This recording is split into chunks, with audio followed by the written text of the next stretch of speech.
Shalom, para sahabat insani yang dikasihi Tuhan. Selamat berjumpa kembali melalui channel Renungan Rohani Insani. Inspirasi Sabda Allah hari ini, Jumat 2 April 2021, bersama Pastor Pius Octavianus yang sedang bertugas di Paroki Santo Yosef Pekerja Gotong-Gotong, Makassar. Selamat mendengarkan.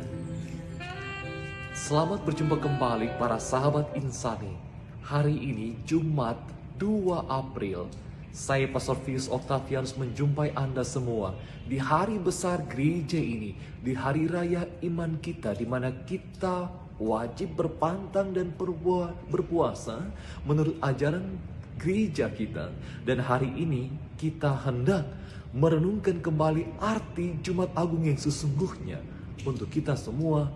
Oleh karena itu, mari kita mohon belas kasih Tuhan untuk merenungkan bagaimana sengsara Tuhan, tanda kasih Allah yang luar biasa kepada kita, sehingga rela wafat untuk kita semua. Mari kita mohon berkat Tuhan. Dalam nama Bapa, Putra, dan Roh Kudus. Amin. Bapa yang penuh belas kasih, Engkau mengutus Yesus Kristus ke tengah kami, ke tengah dunia, untuk menyelamatkan kami melalui wafatnya yang kami kenangkan hari ini. Buatlah kami umat-Mu belajar dan menyadari betapa besar kasih-Mu, sehingga Putra-Mu Yesus Kristus rela mati menumpahkan darahnya di kayu salib demi kami semua.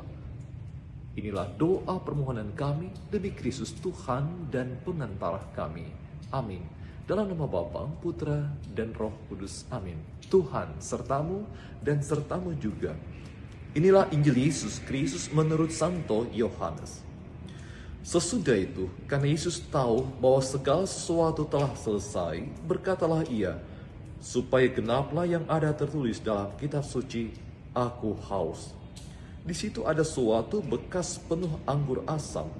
Maka mereka mencucukkan bunga karang yang telah dicelupkan dalam anggur asam pada sebatang hisop, lalu menunjukkannya ke mulut Yesus. Sesudah Yesus meminum anggur asam itu, berkatalah ia, sudah selesai. Lalu ia menundukkan kepalanya dan menyerahkan nyawanya. Demikianlah Injil Tuhan. Terpujilah Kristus. Para sahabat insan yang terkasih, Injil hari ini potongan dari kisah sengsara, bagaimana Yesus wafat untuk kita semua. Jumat Agung merupakan tradisi kuno dalam gereja Katolik. Sejak zaman kuno, gereja-gereja awal telah merayakan Jumat Agung. Ada 3 poin penting pokok perayaan yang kita rayakan dalam Jumat Agung.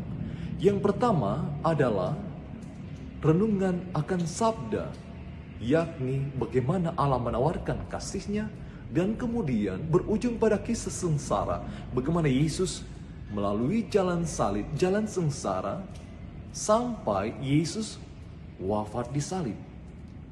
Itulah poin yang pertama yang kita rayakan pada Jumat Agung. Poin yang kedua, tema yang kedua, pokok yang kedua yang kita rayakan pada Jumat Agung adalah penghormatan salib. Melalui salib itulah Yesus menebus dosa kita. Sehingga dalam Injil hari ini sudah selesai, artinya Yesus telah sampai pada puncak jalan salib sebagai pengorbanan untuk penebusan manusia. Maka salib menjadi simbol kasih Allah yang tanpa batas. Simbol pengorbanan Allah kepada kita manusia yang berdosa. Dan di sanalah ketika salib diangkat, diarak, ada nyanyian 3 kali. Dan di sana setiap kali salib suci diangkat, umat berlutut, simbol penghormatan. Simbol penyadaran diri bahwa dengan salib inilah Allah menebus kita. Dengan salib inilah Yesus mati untuk kita. Maka kita menundukkan kepala, berlutut di hadapan penuh hormat, simbol bahwa kita merendahkan diri sebagai orang yang berdosa, yang ditebus dengan peristiwa salib itu.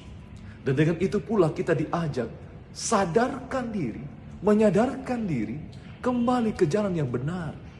Itulah bentuk pertobatan kita yang nyata ketika kita membuat sebuah niat dan melaksanakan niat itu. Poin yang kedua. Sedangkan poin yang ketiga, pada ujung perayaan Jumat Agung itu kita menerima komuni suci. komuni suci menjadi bekal bagi kita. Saudara-saudara terkasih, 3 perayaan, 3 tema, 3 poin yang kita rayakan dalam Jumat Agung itu seluruhnya mengajak kita untuk merenungkan betapa besar kasih Allah kepada kita. Allah mengasihi kita, tetapi kita kadang-kadang kurang sadar diri bahwa Allah mengasihi kita. Karena kita kurang sadar diri bagaimana Allah mengasihi kita, maka kita betah dalam kebiasaan buruk kita. Kita betah dalam kedosaan kita. Kita betah dalam kemarahan kita. Kita betah dalam kesombongan kita. Kita betah bagaimana kita dalam sosialisasi kehidupan bersama kurang mampu untuk membawa diri ini menjadi berkat, menjadi pengampunan kepada sesama kita. Baru-baru ini kita digoncangkan dengan bom bunuh diri. Tetapi apakah kita sebagai orang beriman harus juga emosi, terprovokasi? Tidak. Kekuatan umat beriman hanya terletak pada mengampuni dan mendoakan mereka. Tuhan, ampunilah mereka karena mereka tidak tahu apa yang mereka perbuat. Sama dalam kisah Injil, kisah sengsara. Yesus tidak menghukum mereka yang menyalibkannya, tetapi berdoa bagi mereka, berkati dan ampuni mereka, karena mereka tidak tahu apa yang mereka lakukan. Tuhan tidak mengutuk, Tuhan tidak menghukum mereka yang menyalibkan Yesus. Yesus sebaliknya memberkati mereka, mendoakan mereka. Inilah tugas kita bersama. Itulah bentuk pertobatan kita. Ketika kita mau mengampuni dan mendoakan mereka yang berbuat jahat kepada kita. Tuhan memberkati. Selamat menjalani masa tobat, masa puasa di Jumat Agung ini. Rendahkan diri, berlutut di hadapan salib Tuhan. Nyatakan pertobatan dan nyatakan pengampunan juga kepada sesama yang kita jumpai dalam keseharian kita. Tuhan memberkati kita semua. Terima kasih saudara-saudariku yang telah mendengarkan Sabda Allah. Saya, Pastor Marcel Lolotandung, mengucapkan berlimpah terima kasih kepada Pastor Vius Octavianus. Semoga Pastor bersama dengan rekan-rekan imam, segenap umat di paroki, senantiasa diberkati Tuhan dalam setiap aktivitas dan pelayanannya. Amin.